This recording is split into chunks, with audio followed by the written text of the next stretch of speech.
The only people who support this war are those born between 1946 and 1964 who watch a lot of Fox News. That's it. I'm not attacking them. By the way, they're Americans. They're my equals as Americans. I love a lot of them. But their perspective on the U.S. and the world is very different from everyone else's. Very, very different. And so they're not the ones who got Donald Trump elected, actually. The people who got Donald Trump elected are the people who hadn't voted for Republicans before or even voted at all before. And they're like Joe Rogan listeners, or people who use nicotine pouches. They're Hispanic voters. They're young black men. They're non-traditional Republican voters who voted for Trump because he promised not to keep doing the same thing.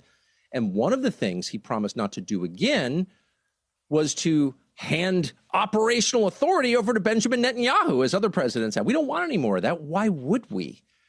And we're not going to make Mark Levin or Ben Shapiro, who have almost no organic support in the media world, like no one really watches them. We're not going to hand control of our foreign policy over to people like that who don't know anything and who don't have America's interests at heart or even in mind. So breaking faith with those people, those voters, the ones who actually got Trump elected and whose coalition promised a new day in American politics, that's a big deal. It's a betrayal on the level that I don't think people who aren't in those groups can understand. Like, this is heartbreaking.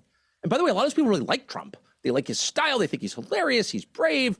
You know, he's just like, they like him. And to see this is, it's so wounding. It hurts. I've got a bunch who work for me. I'm related to some, they're all Trump voters. And I talked to them in the last 24 hours. Boy, they're upset. They're not just mad. Like, I hate Israel. That's not the impulse. They're definitely starting to hate Israel. Why wouldn't they? Our relationship with Israel is hurting us gravely. It's getting Americans killed. So they're mad, but it's more than mad. I can't believe he did this to us. I feel just so depressed about it.